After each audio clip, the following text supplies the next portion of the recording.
Hello everybody, Tekking101 here. Welcome back to my chapter reviews of Zombie Powder. This will be chapter number 5, and I know some of you are probably shocked that I'm not wearing a beanie cap right now.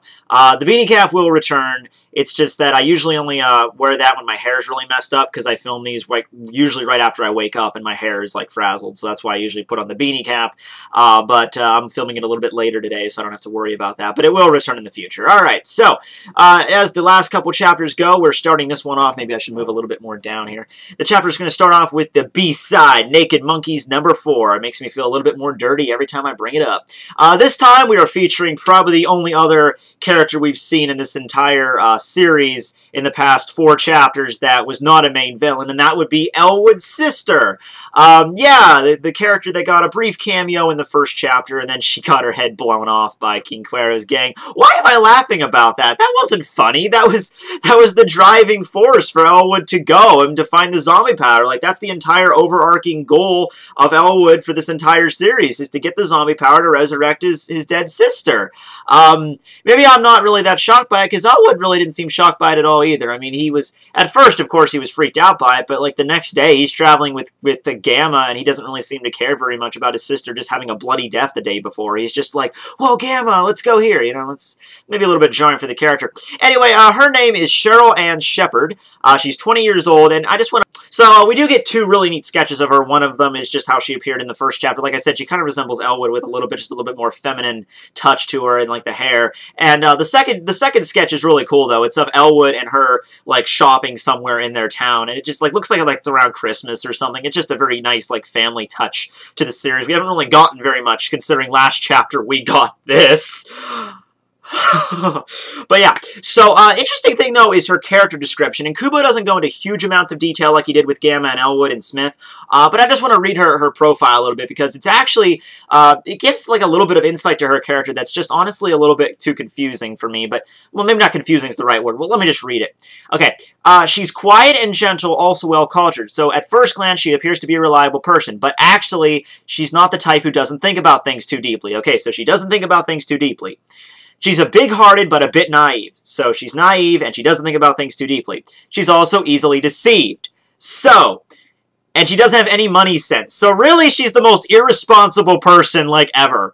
Like, you know who she reminds me of? She reminds me of, like, an old lady that has, like, Alzheimer's, and she can't, like, remember, she can't make a memory worth for nothing, and she's, like, sitting in a retirement home, and you can't ask her any information because she just can't come up with anything, but from time to time, she'll have, like, some, like, she's, like, really, but she's still good-hearted, and she's still good-natured, and she'll be, like, she's like, well, let me tell you about this, and she'll, like, from time to time have good, you know, instances of, like, life experience from her, but for the most part, she's completely useless. Really? I don't want to be mad, like, I don't want to talk down to this lady because, you know, she was shot in the first chapter, but dude, you're naive, you have no money sense, you're deceived easily, and what's the other thing? You don't think about things too deeply. I mean, really, you need to up the character traits a little bit more there, Kubo, because really, from this character, from what you said, she seems like, oh, she's the big sister. She stands around and she cooks, and that's all she does. Elwood has to take care of everything else. So I'm just saying that's a little bit too there. I mean, we're not going to see her at all because, you know, she's dead and all, but I'm just bringing that up now. Alright, so this is the first chapter since the first one where we got a title page, and this time it's in color. Oh, the first one was in color too. It's just the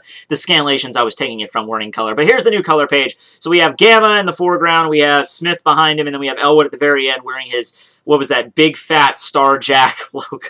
Cannot say that with a straight face. So this is Track 5. Behind the mask, or the face behind the mask, I should say. Alright, so chapter continues from the last one where we had Gamma and Smith just wiping out the freaking Ash Daughter gang, you know, like, you know, they were on this in the middle of this hallway where the cells were, you know, like a group of guys coming down one end, a group of guys coming from one end, and they're just like unloading and just cutting these guys down, like they're getting it from in front, they're getting it from behind, these 2 guys are just like wiping them out, they have no freaking hope here, like as soon as they walk through the doors, Smith is like unloading shots in their freaking skulls, you know, Gamma's doing the Matrix shit, jumping all over the walls, cutting these guys down. And then we see Elwood, who's just running around frantically, just trying not to get caught in the crossfire here. And at the end of it, you know, at the very end of this, like, massive bloodbath, you know, Smith and Gamma, they just like, okay, I think we cleaned this floor. We look at Elwood. Elwood's just like, a pickpocket for 15 months. I'm really good at running away.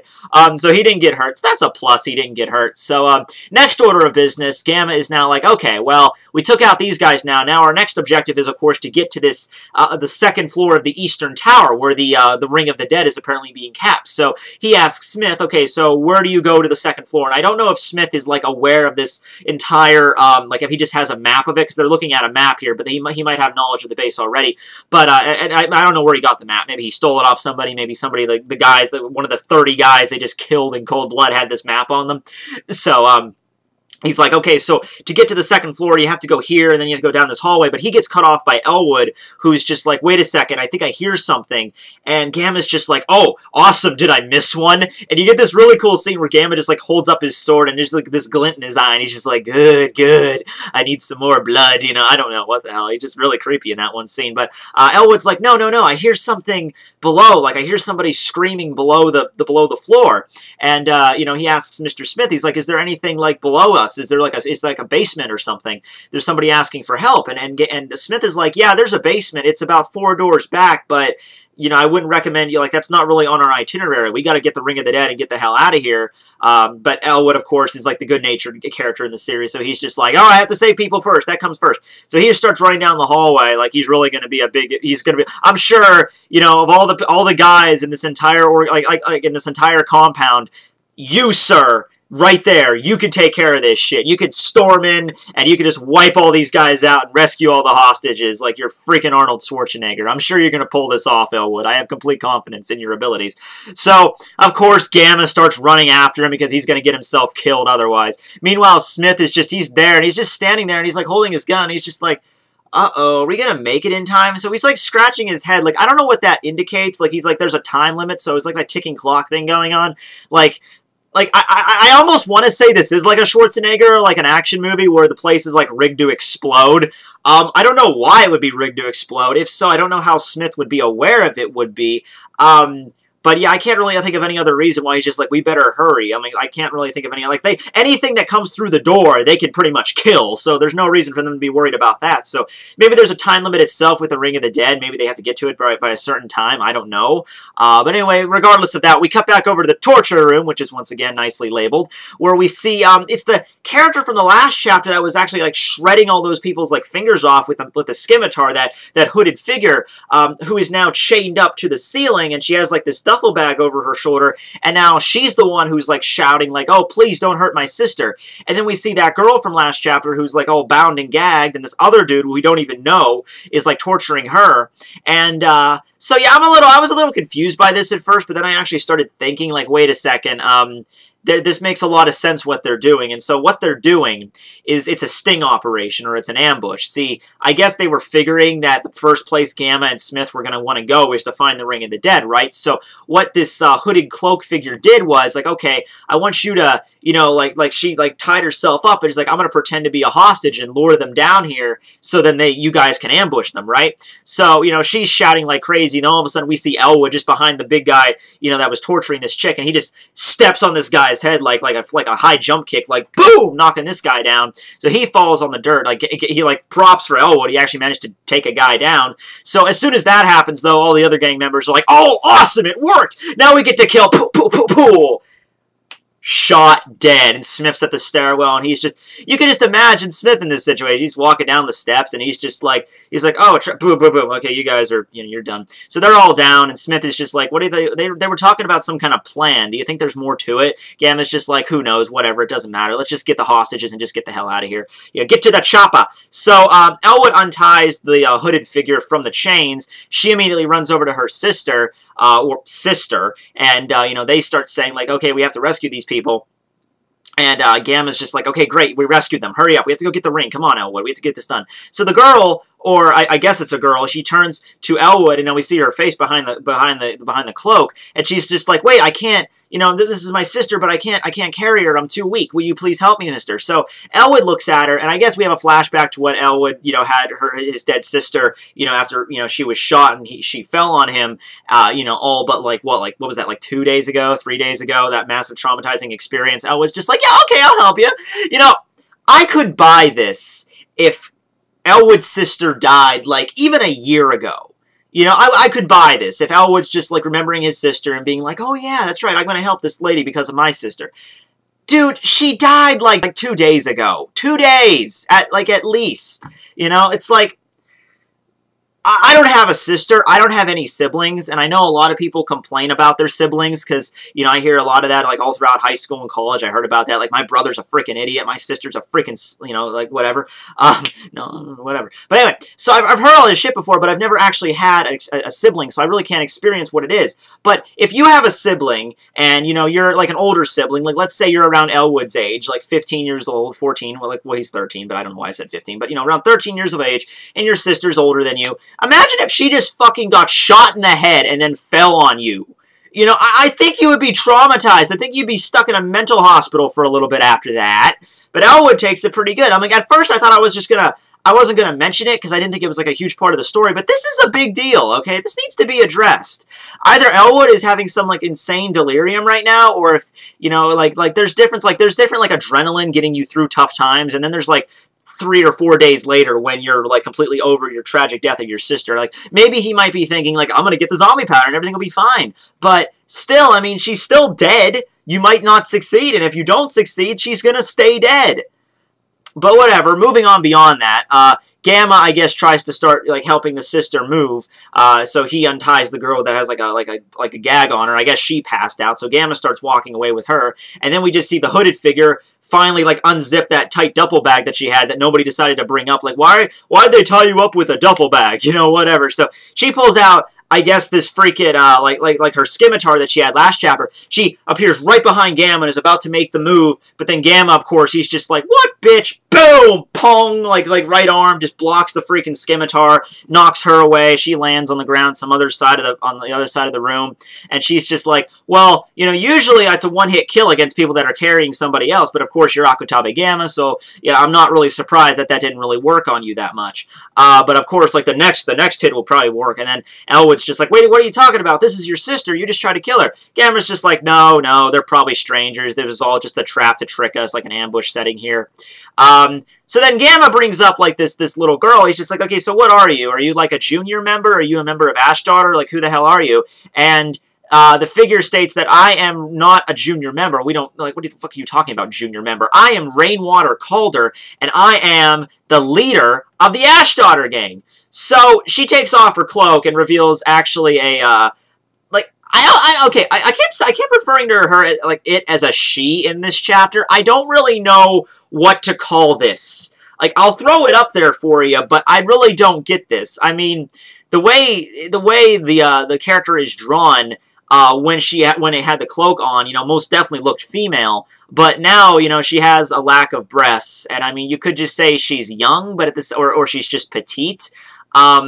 But I don't know. I really can't make a call here. And Rainwater Calder, that doesn't help me at all. I mean, that's just a name that's, you know, in the context of the series. Like, that could be a male or a female name for all I know. And you could come up to me like Gamma, male or female. I don't know, it could be either. Elwood even could be, I could mistake an Elwood for a, okay, Elwood I guess is a little bit more masculine, but still it could be female. I don't freaking know. So, you know, so I'm just going to keep calling her a she because that's what I've been doing this entire chapter. So I'm probably wrong on this. If it's a guy, don't be mad at me too much because I don't freaking know. So anyway, yeah, she takes off her cloak and there's like a scripture, I guess, written right on her chest. Or her shirt. I guess we see her belly button, so I guess, I don't know, whatever. It just says deaf to fools, so that's interesting. I guess that's tattooed on her. She's on the leader of the Ashdaughter gang.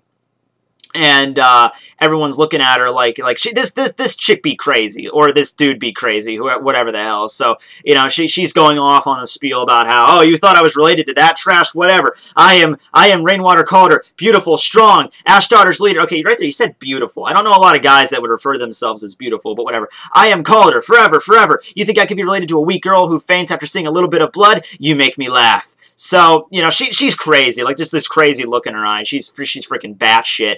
And then she keeps going on this rant, and then Gamma just comes up to her and just boom, just smacks her upside the fucking head like she deserves it, and just knocks her to the ground. And you know, she gets back up and she's like, "What the hell? You hit me all of a sudden." Gamma's just standing there in silhouette. He's just like, you know, I don't got time for this bullcrap. I got shit to do. I got a ring of the dead to get.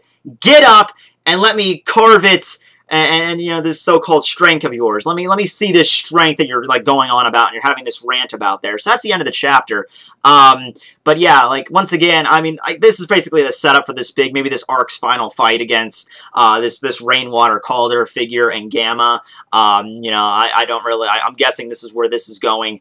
You know, once again, you know, going by the typical arc setup for a manga, you'll first have like the first couple chapters, maybe even the first 3 or 4, that are just like the initial setup of a story. Like, look at Naruto. We had like the first chapter, which was, it's like its own separate story. Second chapter was also kind of its own separate story. And it wasn't, even chapter 3, 4, and 5, and 6 were all just kind of like the training arcs. So, you know, the arcs usually set up like initially, like, you don't start off with a big major arc right away. For the most part, you don't. It's usually like, you start off with maybe a chapter or 2, just like random arcs, and then you start on like a mini arc that's maybe like 5 or 6 chapters, and then like one that's a little bit longer, and then maybe after that you can start into like the big 40, 50, 60 chapter arcs. But yeah, a final battle, what I'm trying to get across here is the final battle at this point in the story would not be unusual for me.